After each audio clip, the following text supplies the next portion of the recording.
UK's Prime Minister Keir Starmer is on a visit to India, and with a focus on business and trade, there's a lot on cards. Let's get you more details. Now, UK Prime Minister earlier met Prime Minister Modi in Mumbai. Leaders of both the countries will hold bilateral talks in a few while from now. Both the leaders have already said that they're looking to ratify a trade deal and bring it into effect within the next year. Now, viewers, the two countries signed the free trade agreement back in July. This was during a visit by Prime Minister Modi, sealing a deal to cut tariffs on goods ranging from textiles to whiskey and cars, while allowing more access for businesses. In fact, British Prime Minister Keir Starmer described his two-day visit as the biggest trade mission ever sent to India. Starmer was joined by over 100 leaders from business, culture and university sectors, all this in an effort to promote a recently signed trade deal between the two countries. Now, talks on the trade pact were concluded in May after 3 years of stop-start negotiations, with both the sides now hastening efforts to clinch a deal in the shadow of tariff turmoil unleashed by US President Donald Trump. Now, viewers, the deal between the world's fifth and the sixth largest economies aimed to increase bilateral trade by a further £25.5 billion by the year 2040. Now, joining me on the broadcast, our Ambassador Deepak Vora, former Indian diplomat, and also Major General Rajan Kochar, strategy and defense expert. Thank you to both of you for joining us here on News 9. Now, starting with Ambassador Vora, we are witnessing a churn in global politics. You have Europe, which is trying to look away from the umbrella of the US. And you also have India, who's looking at alternatives in terms of security partners, in terms of economic partnership. So in the light of all these developments, sir, how do you look at this visit? Thank you very much. Always a pleasure to be with you, ma'am. Early in the morning, I see General Rajan Kochar is also there. He's brilliant. He knows everything about everything. He'll tell you what's going to happen in the future. I don't make predictions. Now, he has come with over 125 business people. He says this is the largest trade delegation ever. There used to be a former British Prime Minister. I saw that. I was involved in that delegation. She brought about 100. A woman called Theresa May or June or July or something like that. Prior to that, there was a prime minister with that funny hair. He brought another 50, 60 business people. Ma'am, let me give you the bottom line. There is still this feeling that India is a colony. It's a market waiting to be exploited. And we'll go there with the third-rate British technology that we have, because Britain's crown jewels like that, what is that car called, which Mr. Tata bought? I watched that ceremony when... whatever, I'm sorry, I'm forgetting the name, the famous cars, the factory, and then Tesla tea, etc., which we had also bought. Now, that feeling that here is a former colony, and by the way, we are not fifth and sixth largest. We are already the fourth largest. I believe we are the third largest economy in the world. They have lost the European market because they quit Europe. In any case, Europe doesn't have the money. China won't let them anywhere near China. That leaves the 140 billion people of India. And he's coming here to think that he can sell us this, sell us that. His universities are coming. But there's a lot of contradiction. The university chaps are here. They come and study in the UK. All right, we'll go. They won't give us visas because they have still to sort out their immigration and visa policies. So there is a lot of confusion in England. And then they host all these jokers who we want. There used to be a fellow called Malaiwala or something like that, and then there's Hiramoti also there, who've all run away because Britain has become the refuge of scoundrels from across the world. How will they deal with this? I have no idea. So there'll be a lot of good talk. There'll be very sweet nothings whispered to each other. At the end of it, ma'am, take it from me, nothing substantive is going to change. There'll be a nice tweet, because these days foreign policy is conducted on tweets, saying how wonderful, what a great welcome, thank you, thank you. And we'll also say, welcome, Starbucks, not Starbucks, whatever the fellow's name is. Thank you, I'm glad you've come, and now things are going to improve. Take it from me, I've been 52 years in diplomacy, I'm 74 years young. Nothing is going to change till their mindset changes, that Bharat is no longer your... All right, Ambassador Vora, I take your points. Bharat is now independent, and Bharat is stronger than... No, sir, go ahead. I'm sorry, sir, you were saying something? Go ahead. Okay. No, I just want, once they decide that they are dealing with a sovereign, independent nation... Go ahead. All My right. connection is unstable. Okay. Let me also bring in our Major General Rajan Kochar on this. Mr. Kochar, do you also look at this as a one-way street? Nothing concrete will come out of it, or do you think there are some benefits that India can extract out of this visit and out of the ties deepening between India and UK?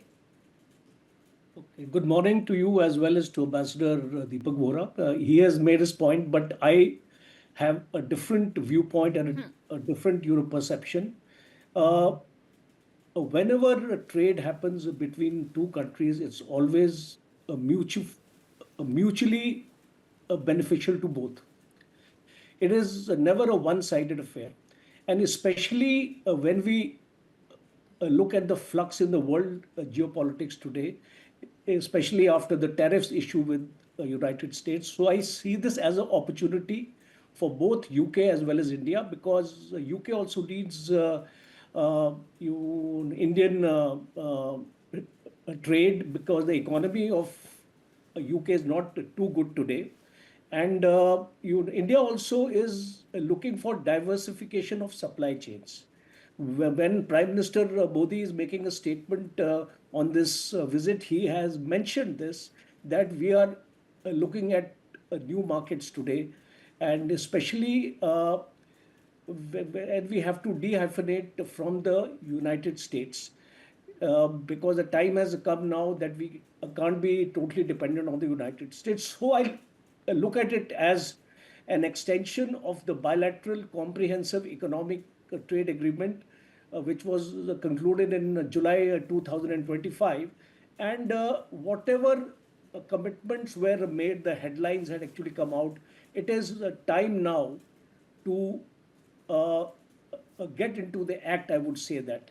A time for action is now, and especially the implementation of the free trade agreement. I see areas in terms of aerospace, in terms of energy and defense collaboration. And I would like to bring into this discussion a strategic content. This strategic content is today India has declared to the world that the pursuit of Aatmanirbhar has come up to a very next level. Recently, we had the launch of the Agni Prime missile.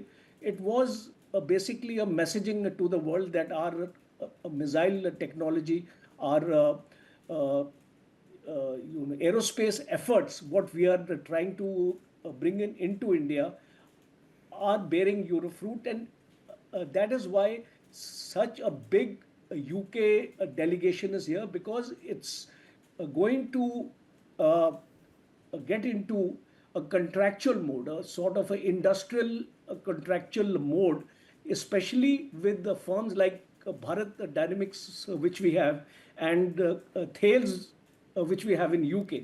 And especially what I'm actually looking at is a collaboration in the air defense technology, naval areas, as well as you are aware that the navies of our country and the armies of our country also do joint exercises. So we are looking at a co-production line. See, I want to emphasize here is that whatever we want to do with the UK, it has to be done in India.